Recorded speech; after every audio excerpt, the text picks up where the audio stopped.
are these people? Let's watch this video. That, again, Indie Media Award honoree, Double Down News, top outlet from 2022 inaugural class, indiemediaawards.substack.com. You can find all the honorees from all three classes there. We're not going to do one for 2025. I don't really think that there's enough new people that I found that I'm really comfortable doing that with this year. And we're maybe we'll bring it, dust it off next year or whatever it is. But I do like Double Down News for the most part. They've had a couple of slips here and there, but this one is a really good video.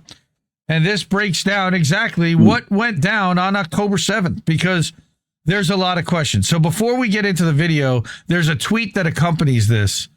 And the tweet says, former Israel Defense Minister Yoav Gallant admits to using the Hannibal Directive to attack and kill Israeli captives on October 7th. Okay, completely ignored by Western media. 28 Apache helicopters used all ammunition and had to be reloaded. This is what really happened on October 7th. So, with that premise... At Al Jazeera's investigative unit, we've conducted a forensic, meticulous examination of the events of October the 7th. We uncovered very real crimes committed by Hamas and others. But I think what was perhaps most significant were the crimes we discovered that did not happen. And it's hugely concerning that these revelations have been virtually entirely ignored by the Western press. What's extraordinary is the Israelis were aware of the plans. Hamas were actually training quite openly for this operation, and they were actually placing the training videos online so anyone could view them. On the very night of October the 7th, before dawn, spotters along the fence are reporting back to headquarters, and the head of Shin Bet and the head of military intelligence take this seriously enough that in the middle of the night they're up and talking to each other, and they conclude it's just another training exercise. And what is extraordinary is that they don't even raise the alert level to number one. You know, the most basic alert level would have made a huge difference. Red and alert. They don't do that, which means that when Hamas bursts through the fence at 6:30 in the morning, they catch many of the defenders in their beds. I mean, you can see many of the soldiers are killed in their beds. Hamas had anticipated most of their fighters would be killed trying to get through the fence. In fact, only a small number were killed trying to get through the fence. They were as much taken by surprise as anyone by the performance of Israeli intelligence and the Israeli military. Crucially, also, they were taken by surprise by this very large music festival that was taking place, which they don't seem to have been aware of. Having overrun the military bases, the game plan was to grab hostages and take them back. And they do this on a large scale, but they also clearly kill very large numbers of unarmed civilians as well. The Israelis were then extraordinarily slow to respond. Now, they scramble Apache helicopters, but there's no ground control. It's pretty clear that in the chaos, some hostages at least were hit by Apache helicopter fire. We've identified 27 people who were clearly taken hostage, taken captive, and were taken away from their homes, but never made it to the fence, died somewhere between their homes and the fence. There's a fair chance that a number of them were killed by Apache helicopters.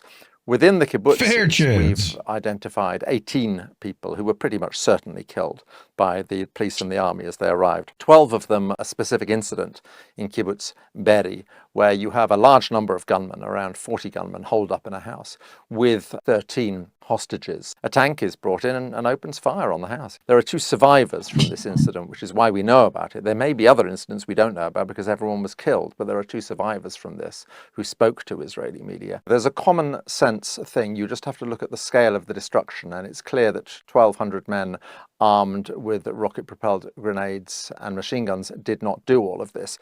The Hannibal Directive, which was something that was developed in the 1980s by the Israelis, and it was basically to avoid situations where their enemies would capture 1 or 2 or 3 Israeli soldiers and then effectively hold them to ransom. There was one occasion where the Israelis released over 1,000 Palestinian prisoners in return for a single Israeli soldier. So an order was issued whereby they said, it's better that we kill everyone than allow people to be captured. Now, this was supposedly rescinded several years ago, but at midday on October the 7th, the army revived the Hannibal Directive, put it into effect. 70 vehicles were hit.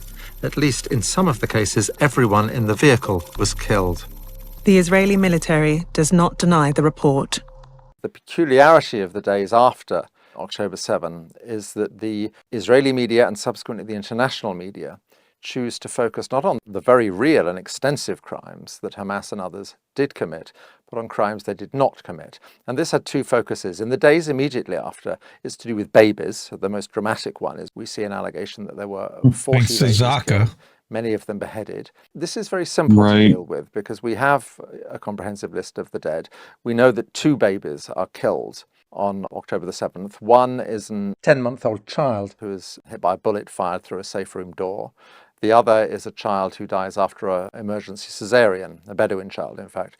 Now, any story about babies that does not relate to those 2, and there are a lot of stories about babies, is not true. We know it's not true. This has enormous implications for the other wave of atrocity stories that began very quickly, which is to do with sexual violence, and particularly the Israeli assertion that it was widespread and systematic. To be clear, in the film, we are not saying that there were no rapes on October the 7th. We simply don't know. What we are saying is that there simply is not the evidence.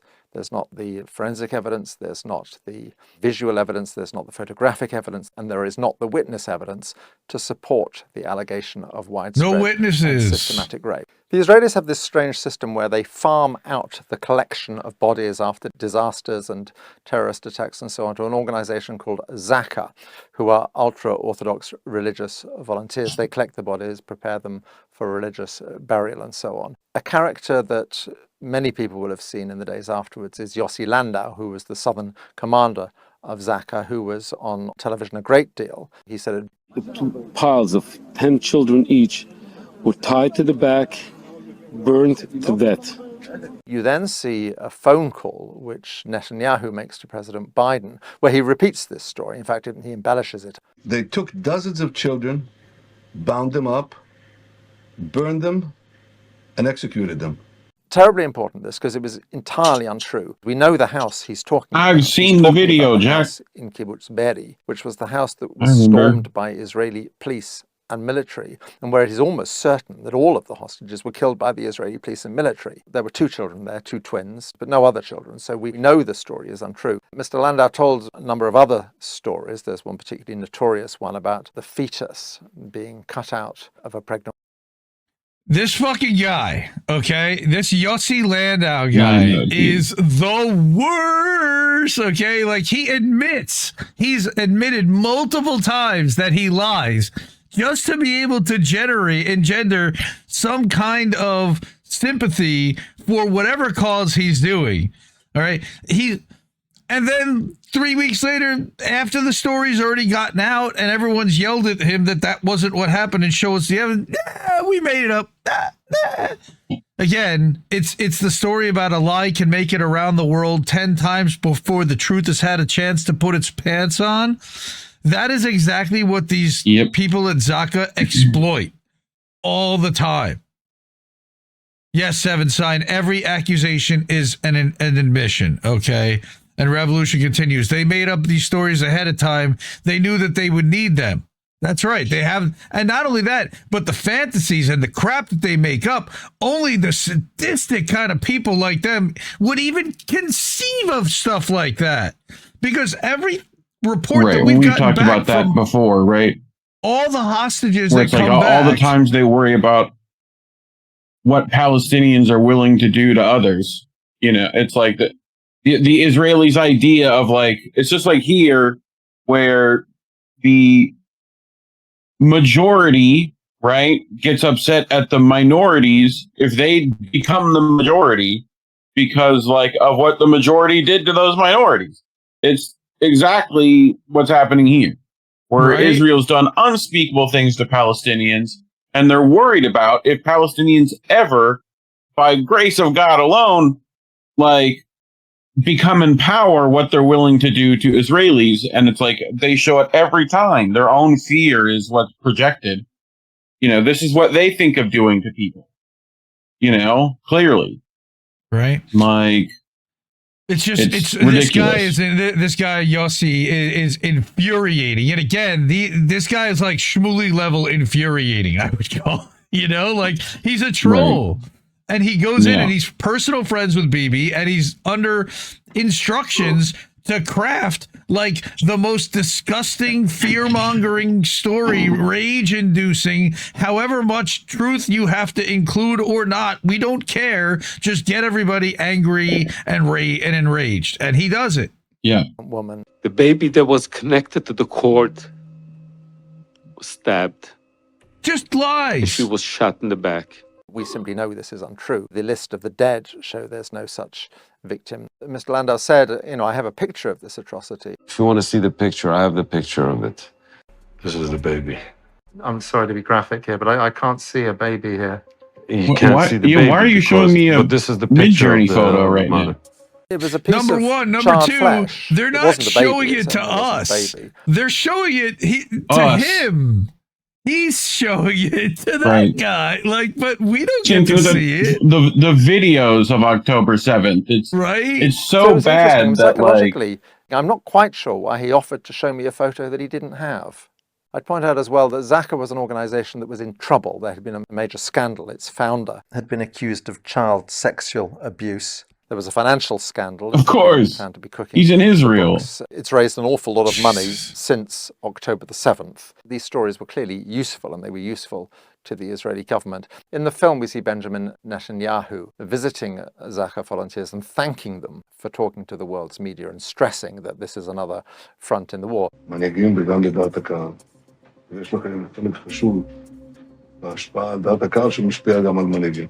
Why does this matter? Why does it matter whether this type of atrocity was committed, but not that type? People were killed in this way, not that way. It matters because the murder of babies and widespread rape has a particular resonance. It's particularly triggering. The Israeli government and its supporters, when they justify the brutality of the subsequent bombardment and invasion of the Gaza Strip, again and again and again, what they always reference is babies and rape. Young girls who were raped and then murdered.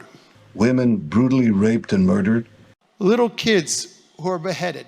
Pictures of terrorists beheading children. Yep. These bastards put these babies in an oven and put on their oven. We found the kid a few hours later.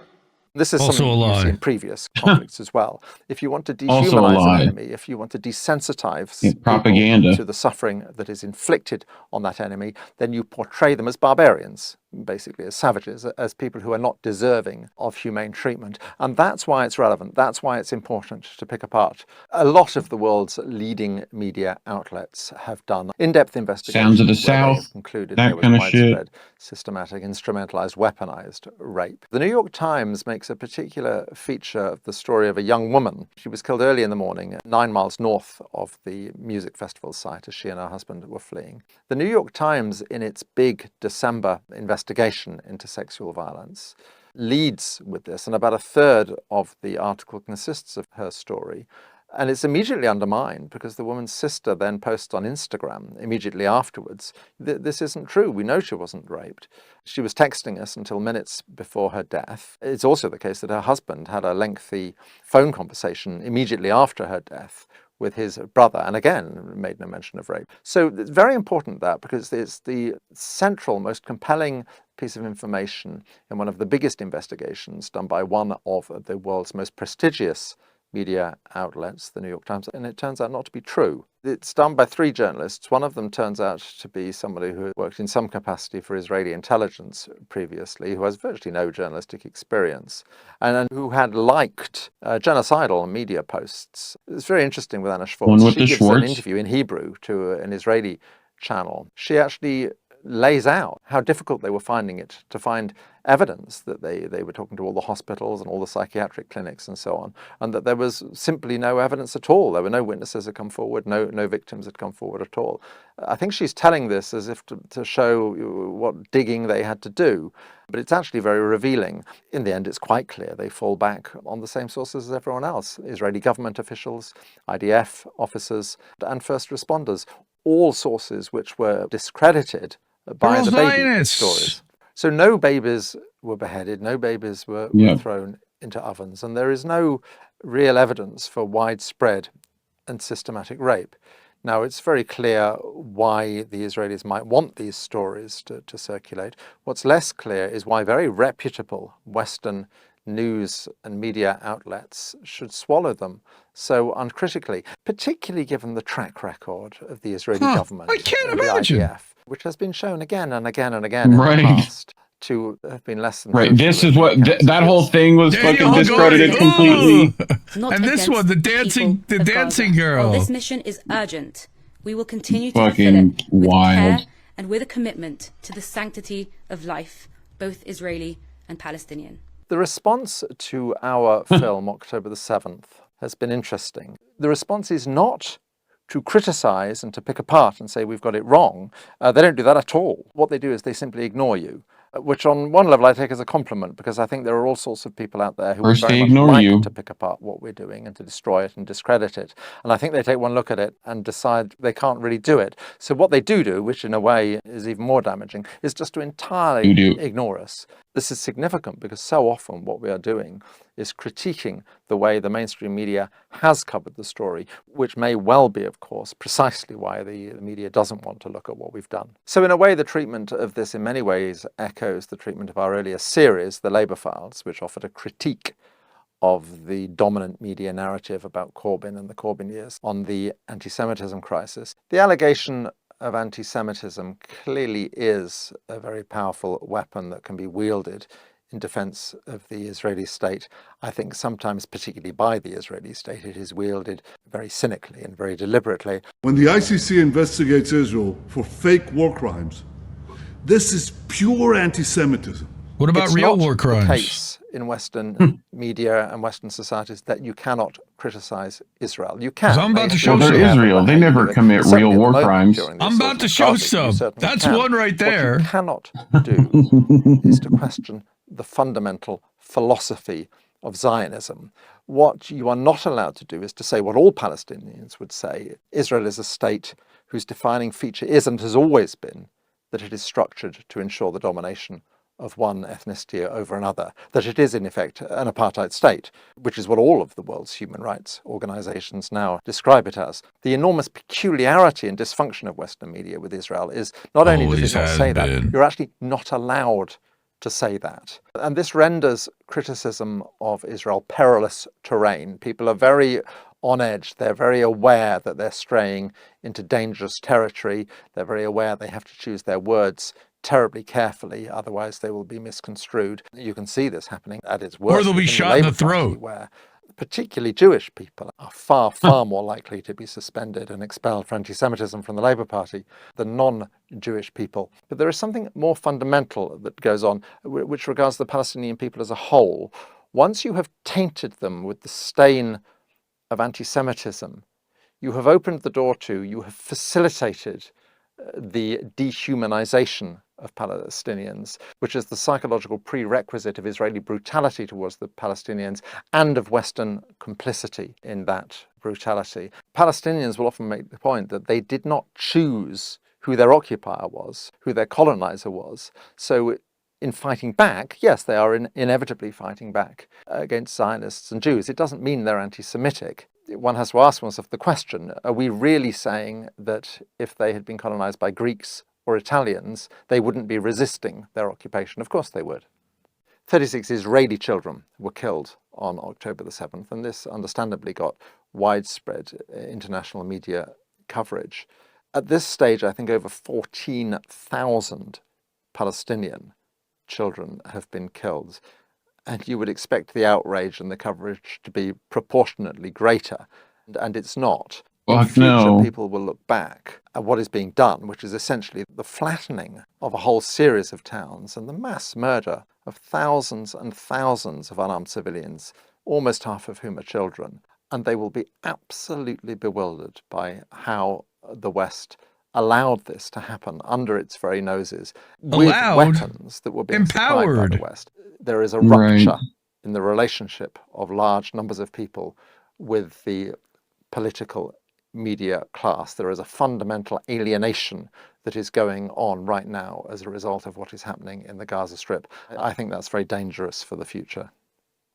that the events of October the 7th are a case study. Not just the in Gaza how Strip, traditional media can let us down, but the and how West we Bank. desperately need alternative voices that will genuinely probe Lebanon, these things and not simply accept Syria, the narratives that are fed to them. For this reason, I think it's enormously important to have outlets like Double Down News, and I would urge you to support Double Down News in any way you can. Support Double Down News for sure. That was a great video. Support independent media like that. It's really important to have outlets like that and organizations that are willing to step out and take a risk and make a video like that. Sorry. So how much of that video is new to you? I think most of the people that were watching live, it's not very new, but I think to a lot of people that weren't watching live, that are not as plugged in, they may not have necessarily heard all this stuff. And that's one of the reasons why we watch this is because I want everyone to really be on a playing field that this is where the evidence shows there were no beheaded babies. Okay. There was a Hannibal directive. There were Israeli soldiers that fired upon Israeli citizens and intentionally murdered them. And then Israel lied about it and then blamed Hamas the entire time. That the soldiers were pulled off the wall, that they've testified to the fact that they were pulled off surveillance for those 4 hours in the morning that the attack happened. And that was the only time that these soldiers could ever remember that happening in all the time they had served. So there's a lot that I want to make sure is covered and that people have at least a foundation of. So when they do hear the nonsense that comes out of corporate media, they're equipped with the facts and the information to be able to counter that and say, no, that's not what happened. That's what corporate media and the Israeli lobby is trying to get you to believe in order to continue their genocidal war, land theft, and resource theft from the Palestinian people. So, well, Topher, you know what, brother? That is very antiseptic. Maybe it's calling out Israel for the shit it does. That you can call it whatever you like. You can call it peanut butter and jelly sandwich for all I give a shit. It is what it is. So for that, again, we are not going to be remonetized by YouTube. So if you're able to, it means please support independent media, support this channel. Money, please. The way to do that, Cash App, $, Indie News Network, over at co-fi.com/Indie News Network. That'll pop something up here on screen. You got paypal.me/Indie News Network. IndieNewsNow.com's our website. And then over at the Substacks, we're live at IndieMediaToday.com. We're live over there now. Hi, everybody over there. Seven Sign, I see you over there. Good to see you. I'm glad to be able to finally put your chat up on screen. Reef doesn't care, but other people do. Right? And then,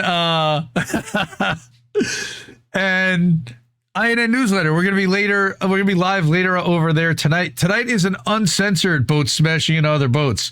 We do a react show after this one in order to eye bleach and kind of forget about all the crap and bad news. And we kind of reset, and Reef pulls some funny stuff, and we'll spend an hour, hour and a half, 2 hours watching dumb, funny videos and get goofy. And at the end of the month, every last Sunday night of the month, we go uncensored, meaning no YouTube. So we can show some of the things that we would ordinarily not show on YouTube, and we'll show it on. We can just be watching Blue's Clues because it's copyright. Who knows, you know? Well, we don't advertise that, but we just say it's things that YouTube may not want us to be showing, but other platforms don't seem to mind as much. So support independent media because we need it more than ever. I love you all. Have a great night, everyone. Good night. Mwah. Ciao, baby. I'll be back. No! We just fucking lost the stream! I guess this isn't such an awful place. Is that what you want?